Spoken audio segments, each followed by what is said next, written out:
It's my pleasure to introduce you next to Samuel Gregg. Now, I see a few friendly faces out there who've been to Acton University, so you know this guy. But for some of you who don't know, I'll tell you a little bit about him. Sam is a colleague of mine at Acton. I had the great fortune of successfully recruiting him, I think in 2000 from Australia, to be the director of research at Acton. And his job then, and continues to be, to write and speak on questions of political economy, economic history, ethics and finance, and natural law theory.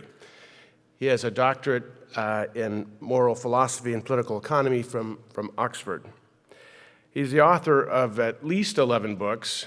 I say at least because he dropped in an email last week that he had some book sitting at a publisher. I don't think it's listed on here. And I saw him scribbling furiously over there, so I suspect he's finished another one this morning. But some of his books include Morality, Law, and Public Policy, On Ordered Liberty, and the prize-winning The Commercial Society. He publishes constantly in national and international journals, and he's cited frequently in global news organizations, including the New York Times, Wall Street Journal, Forbes, Weekly Standard, et cetera, et cetera. It's a great pleasure to welcome Sam and introduce my colleague, Dr. Samuel Gregg.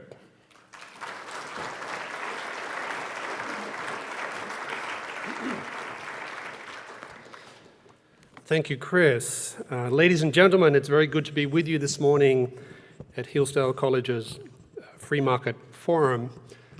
I've heard so much about this event. I know many of you, there's many familiar faces here. It's good to see you all again. The theme that I've been asked to talk about this morning actually flows very well from some of the things that Dave Durrell just talked about. But also I think it's one of these themes that my colleagues and I at the Acton Institute spend a lot of time thinking about. And that's the relationship between free markets on the one hand and what is often called the common good on the other. Now, I think it's fair to say that the relationship between free markets and the common good is very much a subject for debate these days, and not just on the political left. It's also a debate that's a live debate now on the political right, among people who call themselves, for example, conservatives. There are lots of people who freely acknowledge that market economies have radically reduced poverty at a faster rate than any other economic system in history. But, they say, life and human well-being as a whole can't be reduced to economic well-being. And when it is, you're essentially buying into materialism, which is true, but that's not a reason to reject free markets. Nor is there a shortage of people who see the habits and institutions of free markets on the one hand and the requirements of what's called the common good on the other as largely being at odds. Various forms of political economy ranging from more or less Keynesian economic arrangements to corporatism, to European social democracy, to democratic socialism, etc., are widely seen as more compatible with the demands of what's often called the common good. Now, what I find curious and revealing about all this is that phrases like the market or the common good are often used in these discussions without too much clarity about definition. What do we mean by free markets? What do we mean by the common good? Now, I think clarity about those definitions matters because it provides us with ways of showing with intellectual precision how free markets can and often do serve the common good. And that's what I want to do this morning. I want to provide some definition in order to illustrate how the free market promotes what I'll call all-round integral human flourishing. The flourishing of individuals and communities, because that is the goal of the common good. Now, when people use the phrase the common good, it's often used without too much attention to the lineage of this particular expression. In many cases, it's a type of synonym. It's a substitute for words like community or society or common ownership. But I suspect that with at least this audience, there's a lot of awareness that the common good is none of these things. The common good is a phrase with deep roots in the Aristotelian, Thomistic, and Christian intellectual traditions. And when you look at these traditions, you find very quickly that the common good doesn't mean society, it doesn't mean community, it doesn't mean collective, and it certainly doesn't mean socialism or communism. On one level, the common good is the good of all, and the good of all is all-round human flourishing. And the content of human flourishing concerns those goods, those moral goods, that lie at the heart of what it means to be human. Common goods like work, like beauty, like friendship, like religion in the sense of seeking and trying to know the truth about the transcendent. Even the good of using human reason itself. When we choose those goods in a potentially infinite number of ways, we become more fully human, more fully who we are supposed to be. But there's another way in which these traditions use the phrase the common good. And that's to describe those conditions, the conditions which make it easier for us to freely choose these goods. Think of it this way. It's not impossible for people to choose goods like work or beauty or knowledge in conditions of communism or anarchy, but it's hard. It's also much easier to make free choices for these goods when rule of law prevails, when there's less arbitrary power, when there's more reliability about the supply of goods and services, when there's economic growth, and when there is declining economic poverty. So the common good amounts to the sum total of all these conditions that help people to realize human flourishing under their own volition. Now, I stress those three words, under your own volition. These words matter because you can't make people flourish. You can't make people freely choose anything, because no matter how difficult or conducive the conditions might be for human flourishing is not going to occur unless people make free choices for these goods that I'm referring to. Now, the need for people to make these free choices doesn't imply a type of government-free society. In fact, there are some factors, some conditions of the common good, like rule of law, national defense, foreign policy, etc., that necessitate a type of authority that has unique responsibility for upholding these conditions. We call that authority the state or the government. But sorting out the government's responsibilities regarding the common good is not a simple affair, because if governments are constantly preempting or trying to predetermine our free choices, then our scope for free choice will start to become very circumscribed and very limited. On the other hand, the absence of certain institutional factors that rely heavily upon state authority, like the rule of law, if we don't have those things, they can drastically limit our ability to flourish. The situation is even more complicated when we realize that some of the conditions associated with the common good are essential for human flourishing and don't change, and others are much more relative. The rule of law, for example, is a permanent condition of the common good. Everyone's opportunities for flourishing are dramatically undermined if we don't have rule of law. But other conditions of the rule of law are much more subject to circumstances. We allow, for example, governments to do things in wartime that we would never let them do in conditions of peace. It's also the case that the vast majority of the conditions that make up the common good are not especially well realized by the state. The raising of children is a good example. This is best accomplished by intact families, and sometimes not so intact families. State institutions, by contrast, are not especially well known for their successes in rearing children. We also know that when the government tries to usurp the role of other institutions and communities in establishing various conditions associated with the common good, the state can actively contribute to human denigration.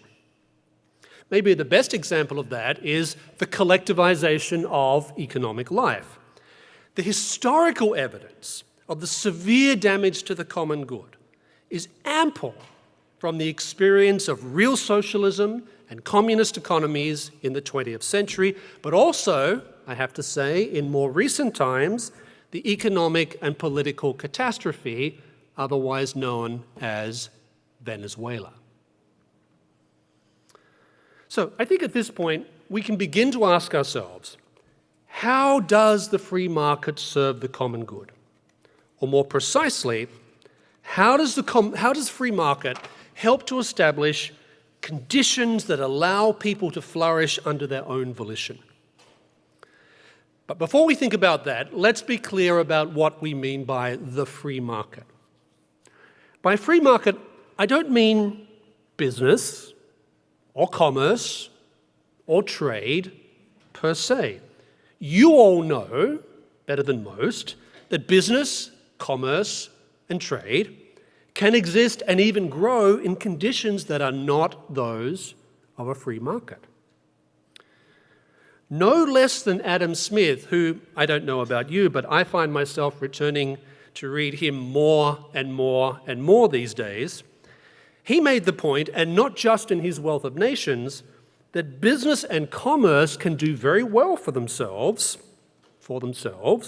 in economic conditions that are far removed from a free market. One reason for Adam Smith's barely disguised animus against merchants, he really didn't like business people very much, was his insight that many business people generally didn't like competition. Instead, he said, businesses tended to prefer the type of political favors which are central to what he called the mercantile system. That's the target of part 4 of his Wealth of Nations.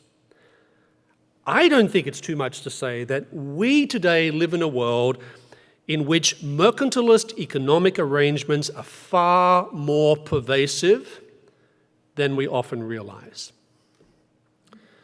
So what's a market economy, if it's not simply an economy in which private enterprise is the norm rather than state enterprise? I think we get closer to the meaning of a market economy when we think of it as, first of all, one, networks of economic creativity, economic exchange, and economic consumption that are, for the most part, free. 2, the embedding of those networks in a particular institutional framework characterized by private property arrangements and rule of law. And 3, a particular set of attitudes and dispositions that are very difficult to find in other forms of economic arrangements. Those 3 features, I'd suggest, are what mark off the market economy from, say, mixed economies, and certainly from collectivized economies. And taken together, I think they help to realize key conditions of the common good without which human flourishing is so much more difficult. So you might ask, well, how does this occur? What are the conditions that markets help to realize? Well, there's a lot, and we don't have time to do them all today. So let me suggest 5 such conditions, 5 conditions which I think are especially important. In the first place, number one, I think markets reflect certain truths about human beings, about human nature, that we ignore at our peril if we really care about the common good. After all, real existing socialism imploded partly because it denied certain truths about human beings, such as the fact that we possess, among all the creatures, the unique capacity to make free choices, or that none of us can look ahead and foresee all the possible needs of an entire society at any one point in time in the near or distant future. So in that sense, the market economy is very much characterized by an understanding of human beings that's marked by realism. Realism about who we are. Many of the market economy's legal and economic structures are predicated on a decidedly non-altruistic understanding of humans. Contracts exist in part because there will always be some people who unreasonably decide to not fulfill their promises. So my point is this: market economies don't make the mistake of trying to eliminate human fallibility. Those who first wrote about the rise of commercial society and who made arguments for markets over mercantilism noted the market's ability to align human self-regard with a society's overall progress towards a more materially prosperous set of conditions.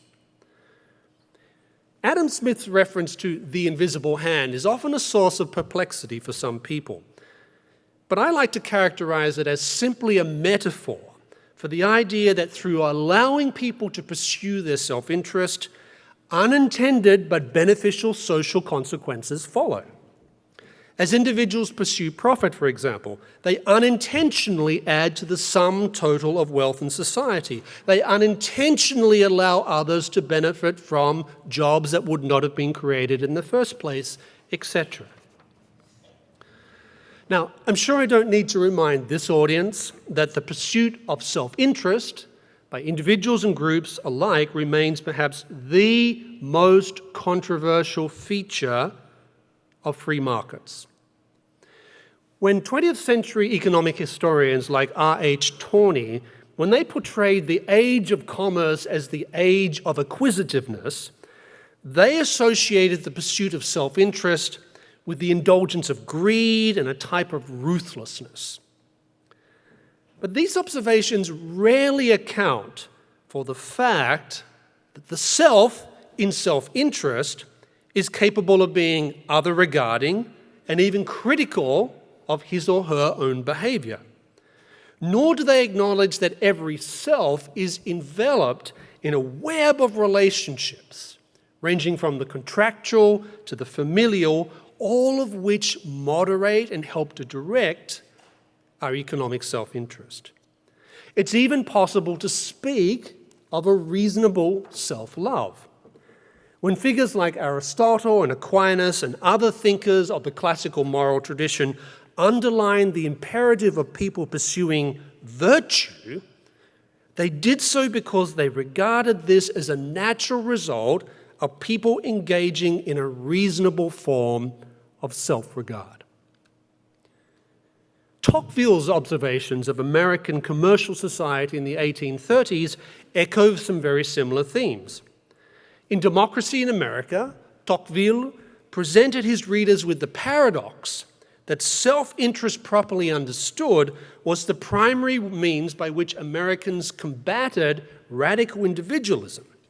In this new post-aristocratic world of America, Tocqueville was adamant that all people, whether they were rich or poor, believed that, quote, by serving his fellow man, one serves oneself, and people believe that doing good is to their private advantage. Self-interest, properly understood, Tocqueville stressed, set people against what might be called their narrow self-interest and their selfishness. In other words, we start to see here the wisdom of Tocqueville's remark that while self-interest properly understood might not be a sublime doctrine, its workings in market orders can have more than material benefits. Now, I think this pursuit of self-interest rightly understood is preconditioned upon our ability to discern what this self-interest in particular circumstances might be, and then to act freely. So to that extent, I think markets help to promote a second condition of the common good, and that's a high commitment to liberty. Now, to many people, that seems self-evident, but it hasn't always been the case.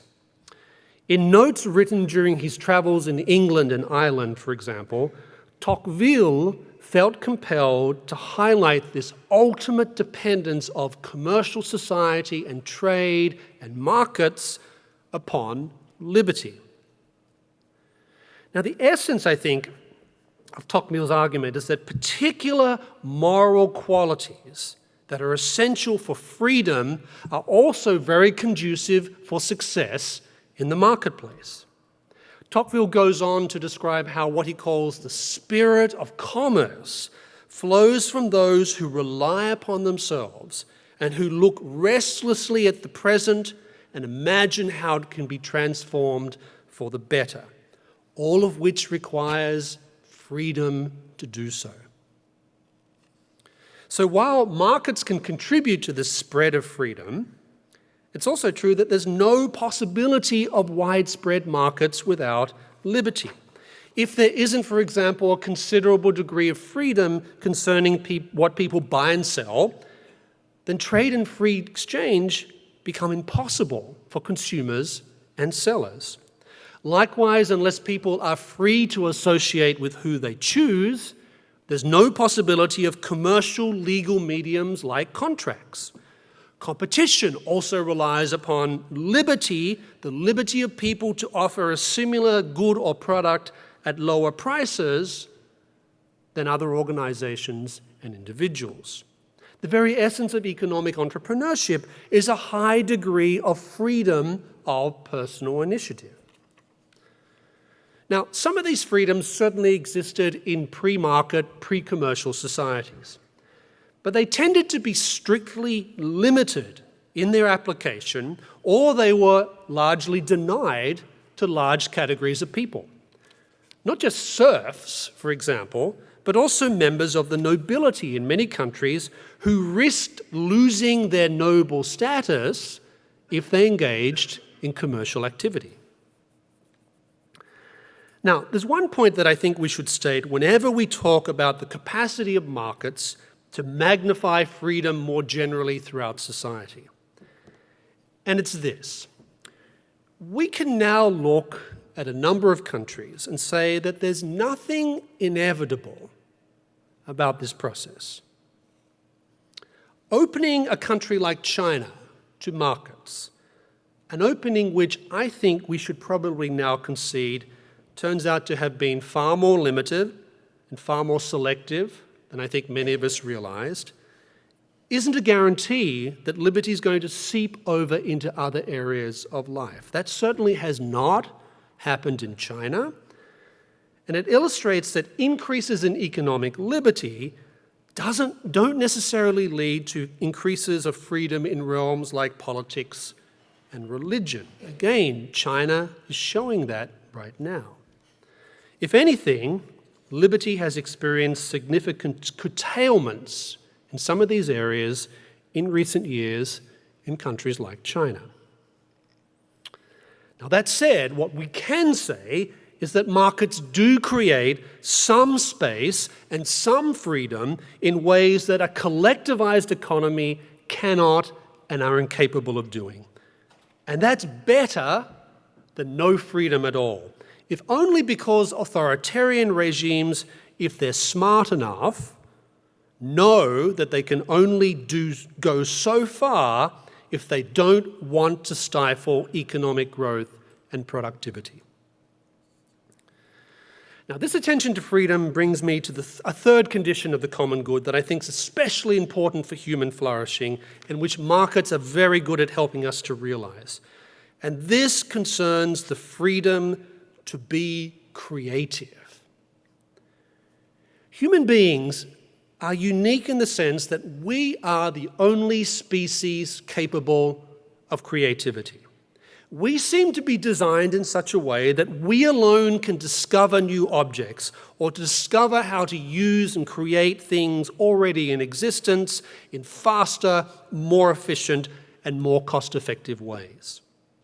The sources of wealth and economic growth in market economies depend far less upon the possession of material things and much more upon human insight and human creativity. Creativity isn't a morally neutral activity. We can certainly question the worth or the prudence of any number of substances and objects. The moral worth, I think, of creativity is rather demonstrated by its opposite. And its opposite is passiveness and excessive dependency.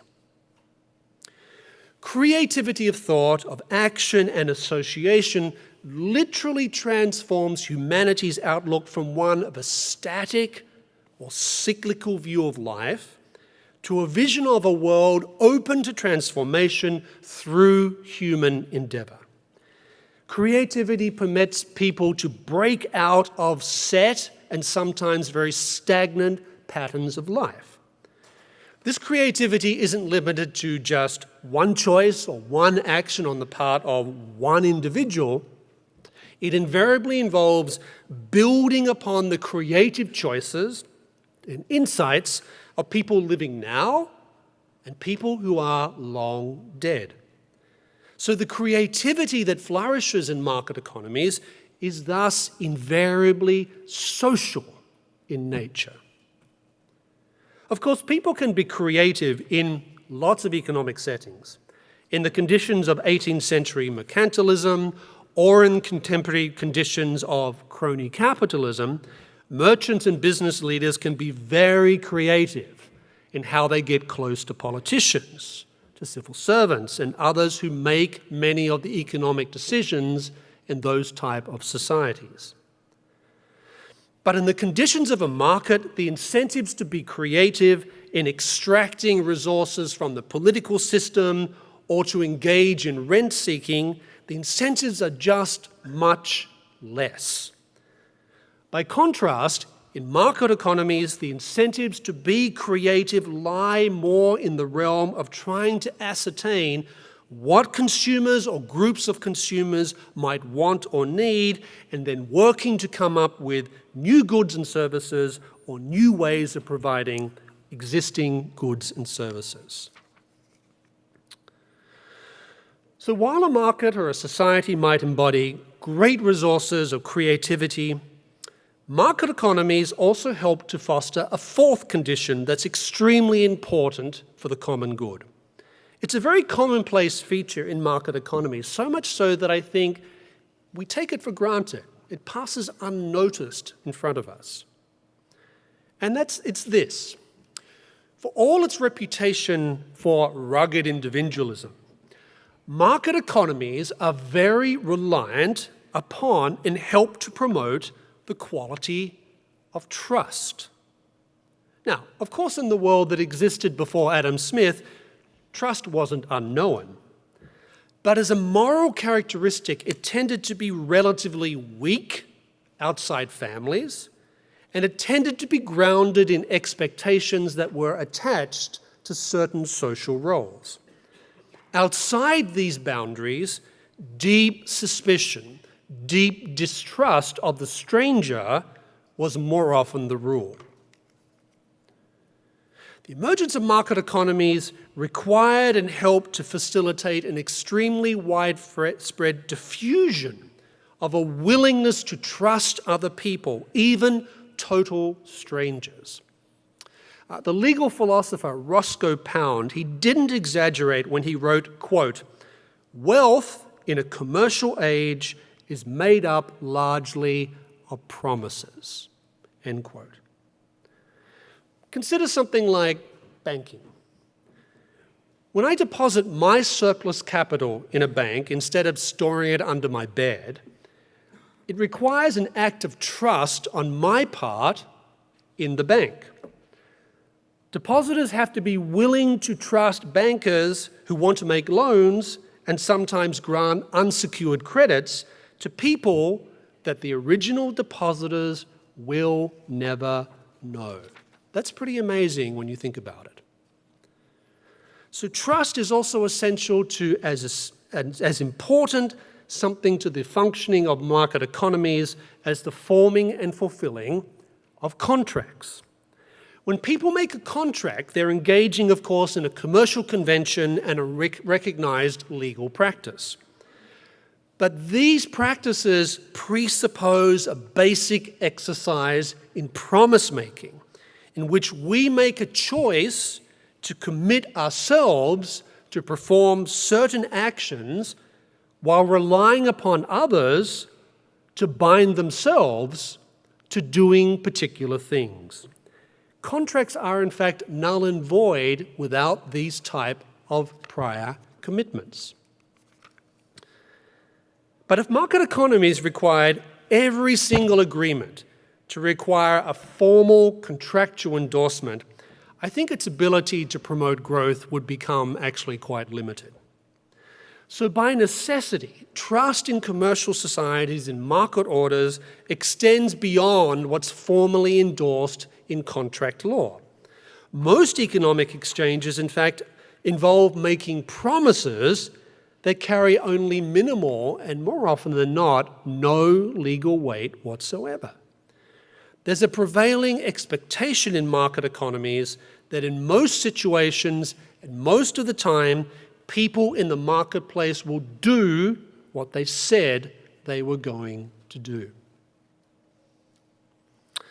Now, this giving and receiving of trust assumes a certain willingness to treat other people in particular ways until they prove unworthy of such trust.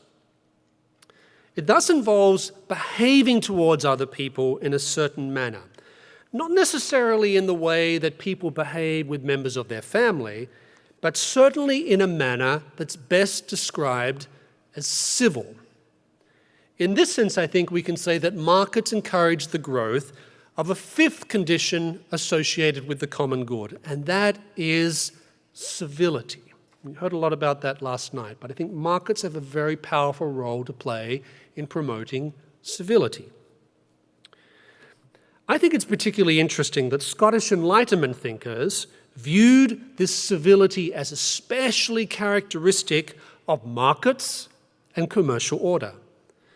They saw commercial societies as bound together not only by market relationships underpinned by rational self-interest, but also by a culture of civility, of gentleness, of mutual respect that paid very little attention to a person's background or their social status.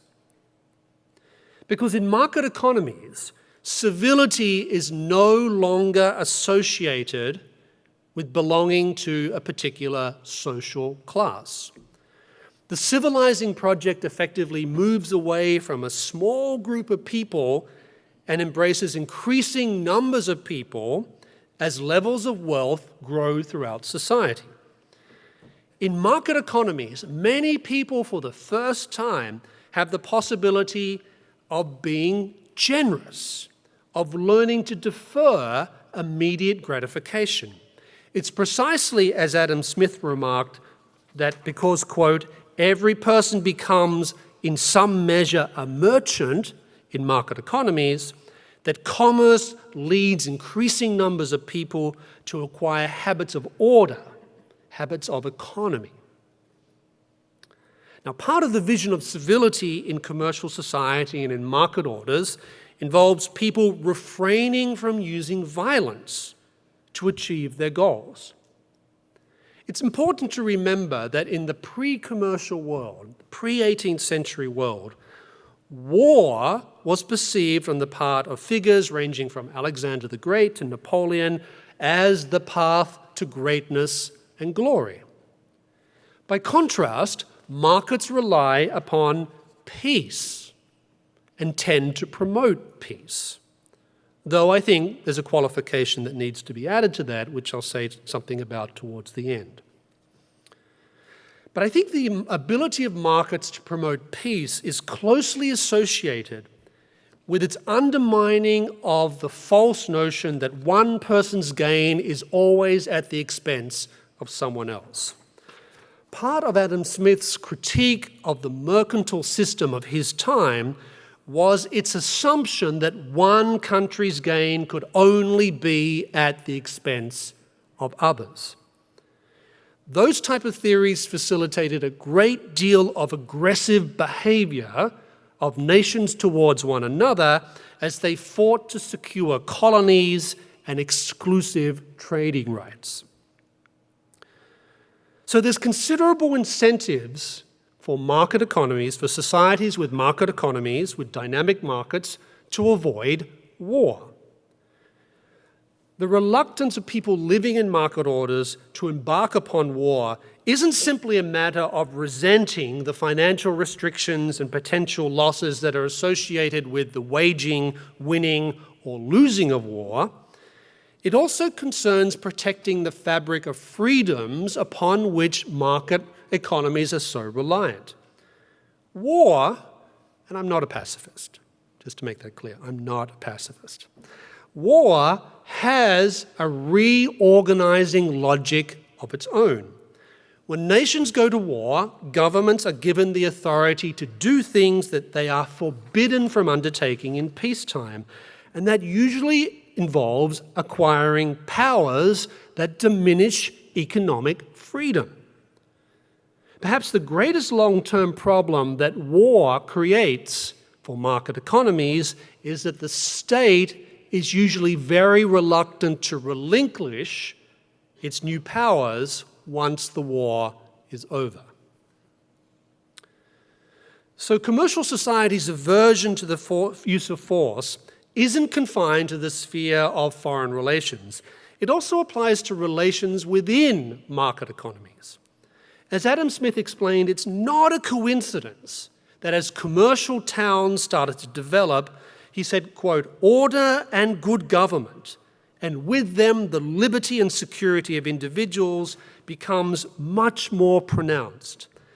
People who before had lived in a continual state of war with their neighbors and in servile dependency upon their superiors start to treat others more peacefully," end quote.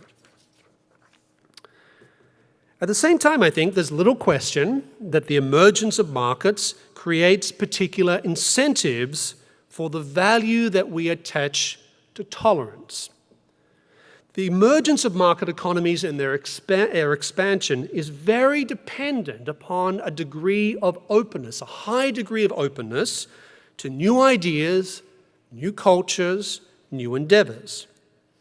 A market economy that closes itself off to concepts or investments from people whose political and religious beliefs differ from the dominant culture, it places itself at an economic disadvantage compared to those communities that are more open to such people.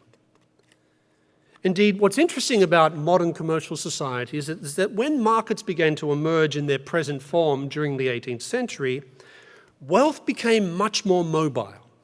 Businesses became less family-orientated and much less uniform in their linguistic, their ethnic, and their religious composition. In other words, the spread of markets brought people from very different backgrounds into contact with one another through their mutual pursuit of wealth. The common desire to create wealth in ways that can be permanently sustained encourages people to soften the intensity of their differences, not least because the persistence of those types of obstacles over time is very likely to encourage people to take their business elsewhere. Now, a moment ago I mentioned an important qualification to this thesis, and it's by reflection on that I'd like to conclude my remarks today. Now, my qualification is this. I don't think there's any guarantee that the growth of markets across the globe is bound to gradually eliminate all potential for conflict. In fact, some of those who made some of the most important contributions to the case for the market as a way of bolstering human well-being didn't think there was a strong correlation between peace and free markets.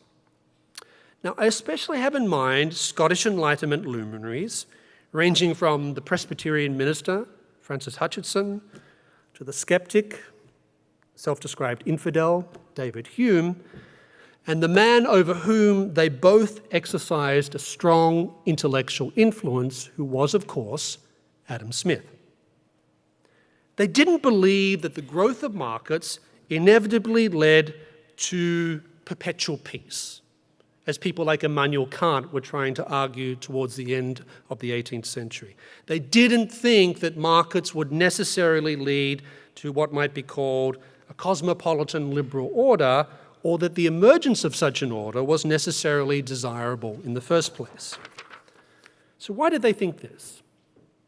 Well, they all certainly thought that free trade was a positive sum game for all participants, and that it promoted increases in wealth for all. But they also thought that markets and trade make nations wealthy, and that gives nations the capacity to afford more military expenditures. This is one reason why David Hume, for example, was skeptical about making too much of this relationship between free trade and peace. He said, states which become wealthy through markets can afford and sustain wars more easily than poorer countries. In fact, Adam Smith wrote extensively about the need to defend one's nation against external aggression, and he emphasized the importance of love of country and patriotism. He wasn't an advocate of cosmopolitan internationalism. Smith, it turns out, was very skeptical about proposals for cosmopolitan peace that were starting to emerge in the Europe of his time. Now, Smith certainly believed that free trade and free markets tended to have a civilizing effect upon people. He argued that markets channel self-interest in ways that serve the well-being of everyone over the long term. But he didn't argue that trade and markets would somehow overcome all weaknesses in human nature, or even some of the strong political disagreements between societies that are often at the root of civil and international conflict. He even believed the pursuit of free trade could sometimes become an occasion for war, inasmuch as what he called jealousy of trade often led to international violence. Free trade, Smith added, not only created more wealth that enabled and sometimes tempted nations to go to war, markets and trade generated wealth, he said, but they also encouraged nations to station navies and armies at distant places, very much as Great Britain did throughout the 19th century as a way of promoting and protecting its commitment to free trade throughout this period. In other words, Smith didn't believe that economic interdependence between nations through what we would call global markets would necessarily and in all cases lead to a necessary harmony of interests. That interpretation was, for Smith, way too deterministic. There are many other factors in play when it comes to questions of domestic and international peace, many of which are accorded more weight at different times by different people. So, to conclude, you may be wondering, why have I belabored this point? Well, my basic reason is this. I think that the case for free markets and the way that markets serve the common good can be undermined whenever people make exaggerated, or what you might even call triumphalistic, claims about its contributions to the common good and human flourishing. So when you look at the particular ways in which I've suggested that markets serve the common good, ways that are certainly economic, but also extend into politics, manners, culture, and other non-economic parts of life, you start to see that the contribution of markets to the common good is or can be very, very substantial. Much more, I think, than most people realize. But I do think that if we want to show the ways in which free markets serve the common good in an age of economic nationalism, in an age of cronyism, and what often seems to me to be like an age of neo-mercantilism, we need to be clearer about what free markets can do and what free markets can't do. Some of the best and most effective advocates of free markets have always understood this. And that in itself, I'd suggest, is a substantive contribution that those of us who favor free markets can make to the common good today. Thank you very much. Questions?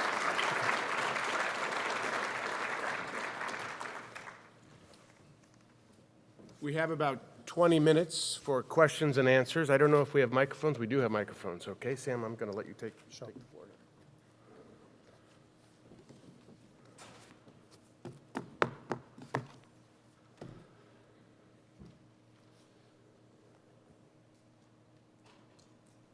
I got a question, and I was thinking and wonder what's your perspective on this.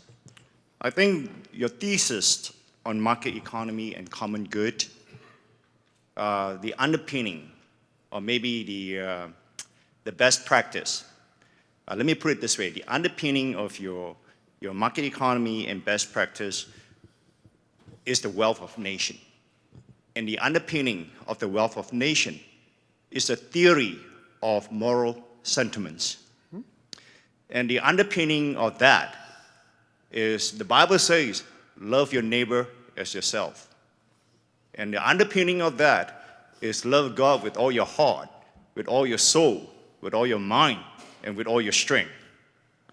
And the underpinning of that is from Mark chapter 12, verse 30 and 31, which is basically the Word of God. I think that is the best practice. What's your perspective on that? Well, I work at the Acton Institute, so I have a lot of thoughts about that subject. Let me say a couple of things. Do people know where the phrase "the wealth of nations" comes from?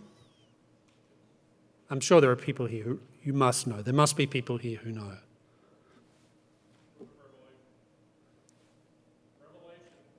Isaiah.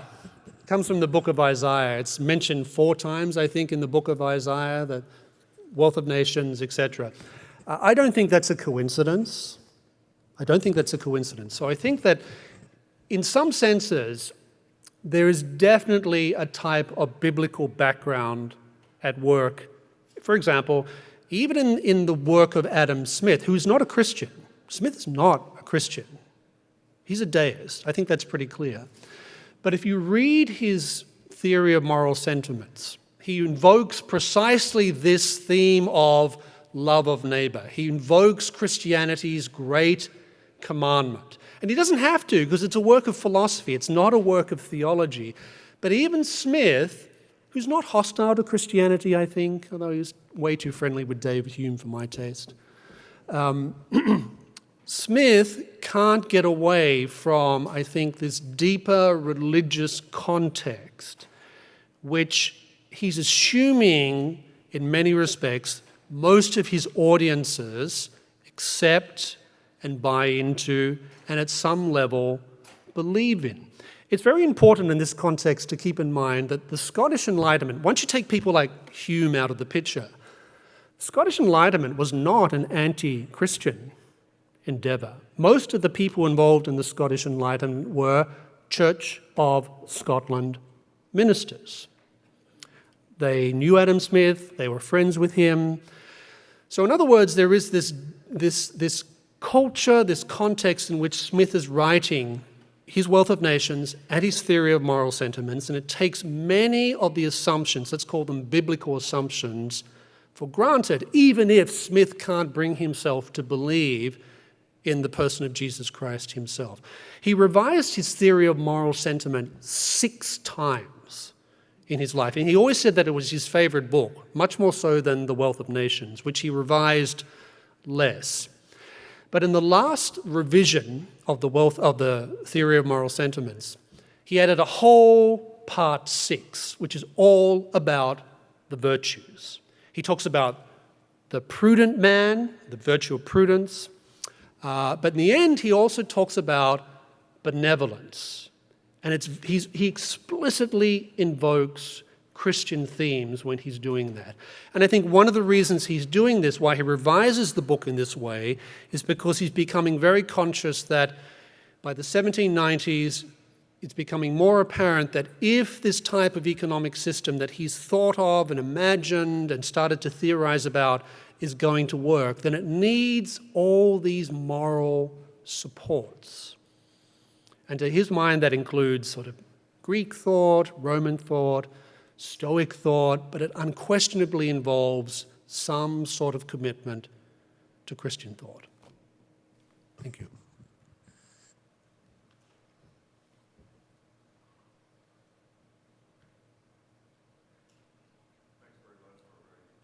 Presentation.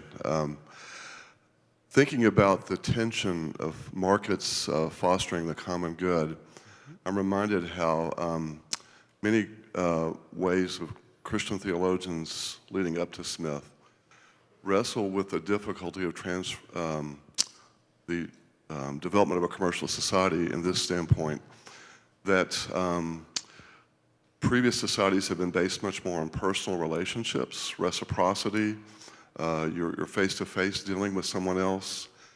And now as the market arises, it's much more a matter of impersonal exchange. And some have, such as Brian Griffiths, have noticed that Smith's deism, kind of matches that in invoking an impersonal God who's not active in the world, and thereby also describing an impersonal market. Could you address that sort of tension? Sure. Yes, that's always been a tension between the rise of commercial society, the rise of market orders, and the prevailing religious context of Europe, and America for that matter, at the time. Christian theologians, whether they were Protestant or Roman Catholic, were very aware of these types of tensions. Because in pre-commercial orders, we have to keep in mind that in one level, social relationships are fixed.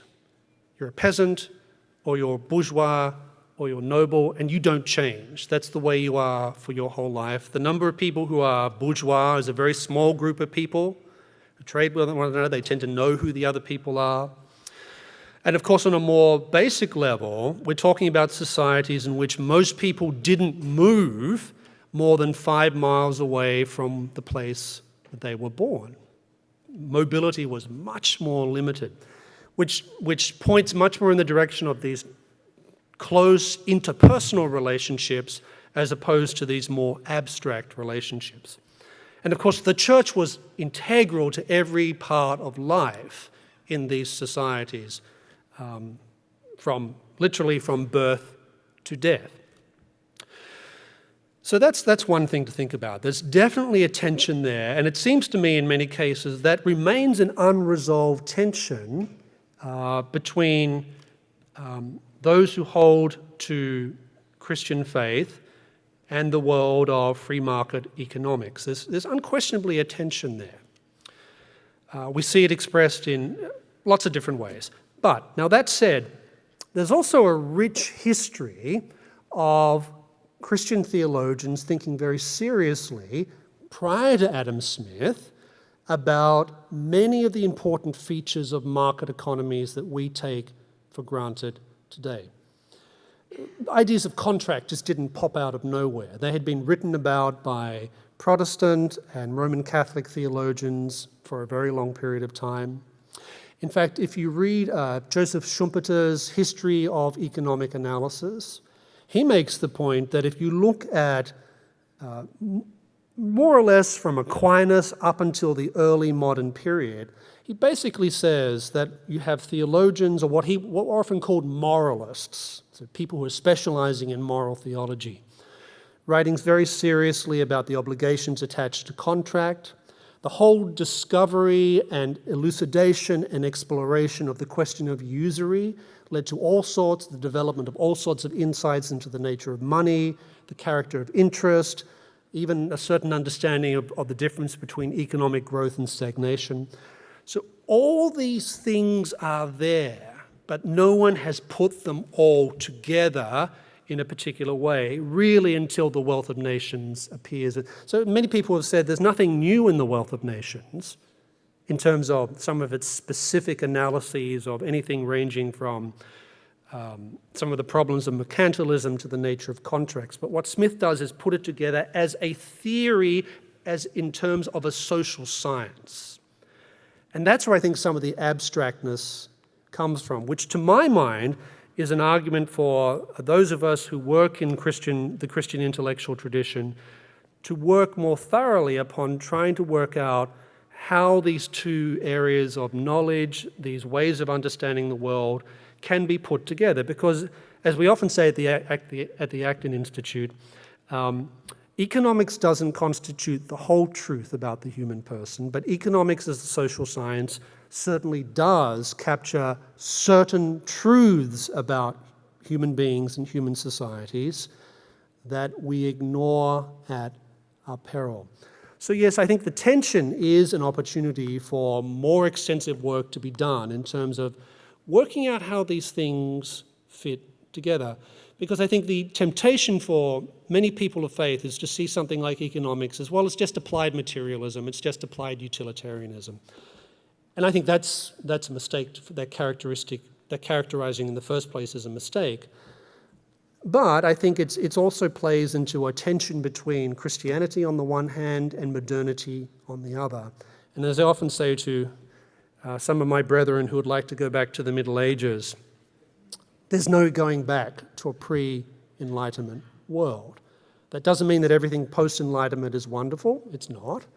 But to think that we haven't gone through some fundamental transformation in the way that we think about particular questions, pretend that never happened, I think is not good for people of faith. But it also means that economists and economics as a social science can become somewhat blind to some truths about the human person that we find revealed in the Judeo-Christian tradition.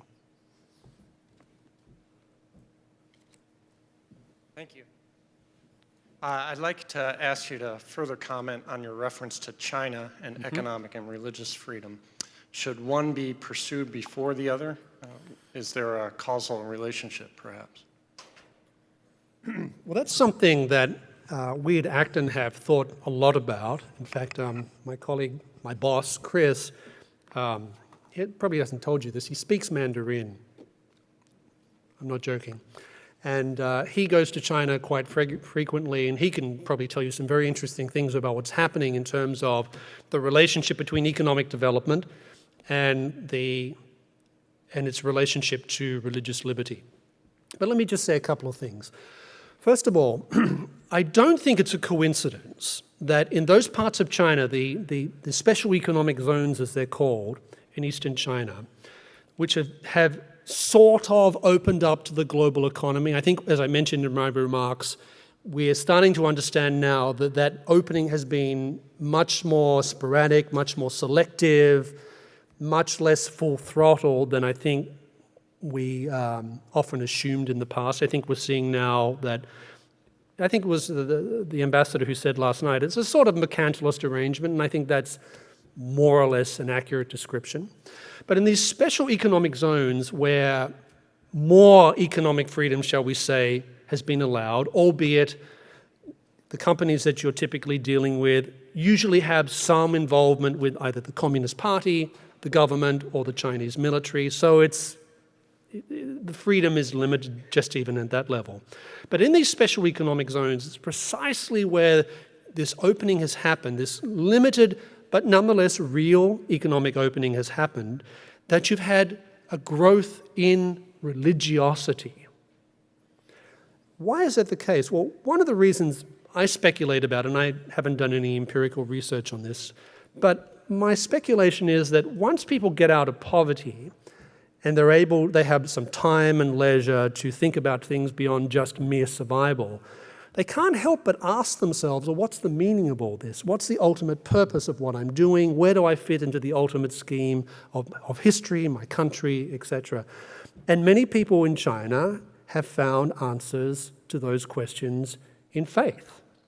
I don't think it's a mistake that you see this incredible growth, mainly in evangelical Christianity, in or house churches, as they're called, in significant parts of these regions of China. I think there's a certain correlation that's going on there. So that's a good thing. That's a good thing.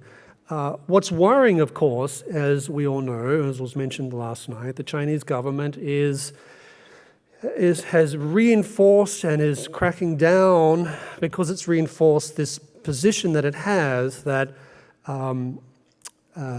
it will not tolerate foreign influences. And what does that mean? Well, it means that if Christianity is going to exist in China, it has to be on on what they call Chinese terms. So what does this mean? Well, at the moment, it means things like the government is making it very difficult for, say, Christians to take their children to church. They're in some places forbidding Christian parents trying to forbid them from educating their children in the Christian faith. They're requiring churches to put up pictures of the president, the Chinese president, in the church, knocking down, in the case of Catholic churches, knocking down statues and putting up Communist Party slogans, etc., etc.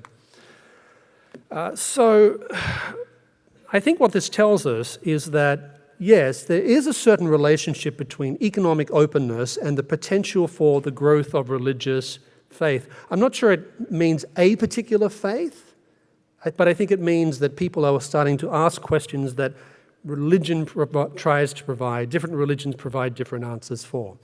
But we're also seeing that authoritarian governments that have the will and the ruthlessness to do so, as we're seeing in China, as we're seeing in countries like Venezuela, can do that for a very long period of time as long as they have the will and the ruthlessness to do so.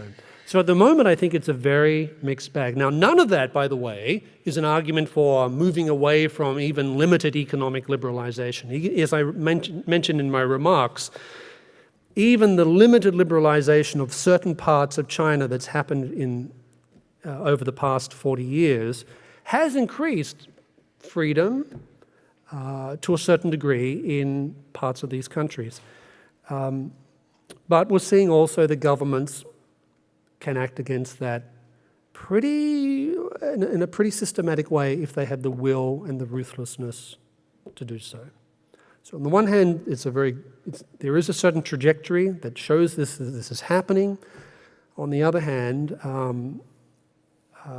authoritarian regimes tend to act in authoritarian ways. And religious liberty is one of those things that totalitarian regimes really can't tolerate. Because once you accept religious liberty, it means that there's a sphere of human life that the state has nothing to say about. And authoritarian regimes, let alone totalitarian regimes, are usually not particularly interested in affirming that freedom. We have time for one more question. Thank you. I have enjoyed your presentation, but I just got a question in my mind when you were answering one of the questions that was posed to you about Adam Smith not being Christian. If that were so, I have about 30 years of apologies to make to my students who took history of economic thinking from me. The evidence revealed that he went to Oxford primarily to become a Catholic priest, but because of moral difficulties, for professors, students, and others, he decided to study moral philosophy. If you can make comment on that, Sure. I think I will go home happy. Well, a couple of things. First of all, when he went to Oxford, he went on a scholarship that was for people who were on track to become ordained ministers in the Church of Scotland. And when he was at Oxford, he didn't actually like Oxford very much. Why didn't he like Oxford? Well, because he thought that it was at the time, far less intellectually serious than the University of Glasgow or the University of Edinburgh. He also looked around and noticed that a lot of the professors didn't work very hard because to be a professor at these places at the time meant you had to enter into what was called holy orders. So he didn't like what we would call tenure today. He thought it made people lazy. I'll let you all think about that. But at the same time, he also started reading people like David Hume, and this is where I think some of his doubts about the claims of Christianity took root. He was very careful when he went back to Scotland to teach. He was very careful. He never made disparaging remarks about Christianity. In fact, in his Wealth of Nations, he makes the point that the ministers of the Church of Scotland that he knew were among the best, most educated, and most erudite people that one could possibly meet. And as I mentioned before, he couldn't get away from the fact that this world in which markets were starting to emerge, in which his ideas played such a role in encouraging what we would call policymakers today to make radical changes away from the mercantilist arrangements of his time, he couldn't get away from the fact that these were societies profoundly influenced by Christianity, in which the overwhelming majority of people were believing Christians, and in which Christianity had left this very powerful moral imprint. And he wasn't averse to using that moral imprint to try and explain why he believes certain things should be certain ways and why certain things should not be another way. So yes, he's a deist. Is he hostile to Christianity? I don't think so, and I think in many respects he acknowledges the importance that it had played in shaping the type of university life and culture that he thought was indispensable if you were going to have flourishing market economies. And we are done. Thank you.